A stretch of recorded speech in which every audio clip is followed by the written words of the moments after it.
There's a reason that perfectionists have a higher rate of autoimmune disease, and it might not just be genetic. And I know this firsthand because I am a recovering perfectionist and I am a person who also has autoimmune disease. And I can tell you that anytime I had an autoimmune flare, inevitably my perfectionistic tendencies were kicking up. I'm Kim Gross, and I'm here to help you understand the connection, the correlation, if you will, between having perfectionistic tendencies and having chronic health issues. So let me explain. There's so many different nuances and traits to the perfectionist that it's so helpful to, first of all, understand all the different nuances. And I help people to understand them when I work with them by, first of all, through my 5-step power pathway. The very first step is to have awareness of your patterns. So having such keen awareness, laser focus on all the ways in which perfectionism can show up can help you be prepared and understand more fully when those traits are kicking up, and if they are connected to you having more chronic pain or more symptoms from your autoimmune disease. So number one, a perfectionist has such high expectations for oneself that the person is always feeling like you're falling short. You don't measure up. The expectations are so high. And then the pressure that you put on yourself is extreme. And when you have that kind of pressure going on, your body just becomes tense and tight. I'm sure right now, if you were to check in with your body, mind you, this is if you're a perfectionist and you're a person who puts a lot of pressure on yourself. If you were to think about, say, maybe how you're performing in your job or in your career, and you feel like you're always falling short or you're missing the mark or you're failing, if you were to check in with your body, I'm pretty certain that maybe your shoulders are tight, you feel tension in your neck, you might feel it in your jaw, you could feel your stomach squeezing, you're not breathing deeply. And so all of these ways that your body is freezing up is an indication that your nervous system is in overdrive, number one, and it's really hard for you to get into a parasympathetic state, which is that rest and digest state. So you have this way of, when you're being a perfectionist and having all this pressure, you're basically telling your body it's not safe. It's not safe to make mistakes. It's not safe to be a hot mess. It's not safe to be less than. And if you have this constant barrage of this criticism, this internal dialogue that is just relentless and won't give you a break, then it makes total sense that your body is going to rebel.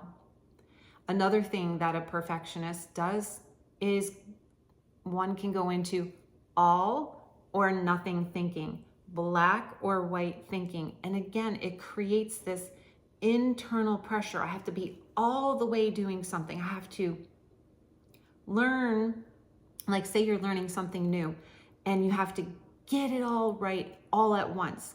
There's no middle ground. There's no gray area. There's no space for learning and having a growth curve. It's this expectation, once again, that you have to be perfect at it. You have to learn it all at once and get it right all at once.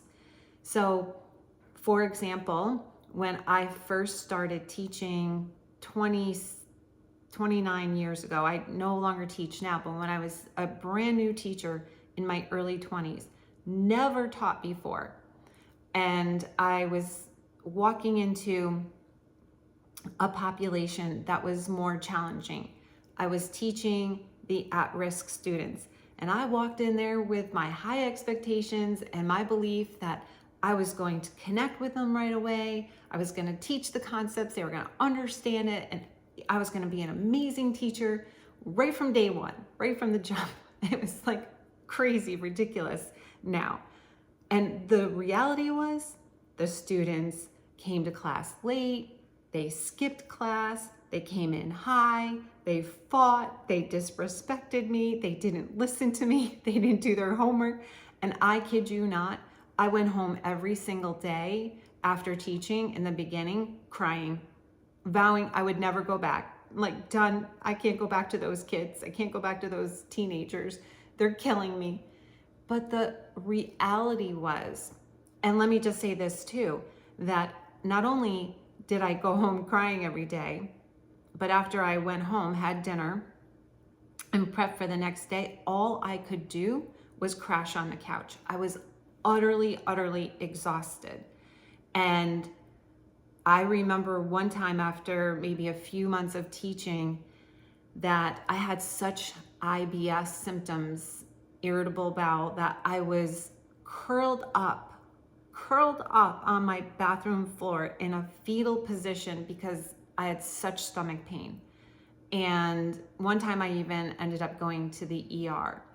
So you can see how all of the stress that I created for myself by trying to be perfect, to be a perfect brand new teacher in a very challenging environment. And when I wasn't perfect on day one or right away, that I ended up beating myself up and having so much internal stress that it ended up in physical symptoms. And even if there was at that time an underlying genetic component, the fact that the stress from my perfectionistic tendencies only made it possible for the gene to express itself and then become an autoimmune disease. So, and that is exactly what happened to me when I was in my early 30s. So, all or nothing thinking, black or white thinking, and this internal pressure where we're just so critical of ourselves, such high expectations. And like I said, with that teaching experience, it started out with, I was just exhausted, like literally exhausted, because my mind was never resting. It was like, gotta do better, do more, like nonstop.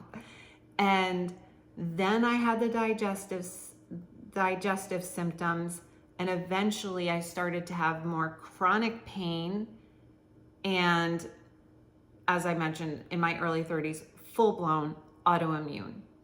And so what I am here to say is that one of the things that we want to try to do is to find the middle ground, to find a place where we can have more compassion, more grace for ourselves, and to really kind of adopt this mindset that good enough is enough. That's enough. Like doing your best or just doing good enough, not perfect, is the end goal.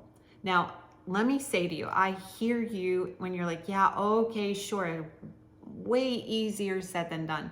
I agree with you. It's easy for me to just sit here and say, just do these things, when it took me a long, long time to get to this place. But I ask you this, what's the alternative? If you don't even try and you don't even start to work on changing your mindset, if you don't start to work on changing your expectations, what's the alternative? If you are thinking to yourself, yes, I do want to change the way that I show up with these perfectionistic tendencies because I want to feel better mentally, emotionally, and physically, but you don't want to do it alone, then I invite you to comment below, just type in community and let me know, and I'll reach out to you and share with you some opportunities to join a group where women can come together and learn my 5-step power pathway so that you can unhook from the perfectionistic and people-pleasing patterns and any other pattern that you are locked into that keeps you in this perpetual state of not feeling well. I'll see you next time.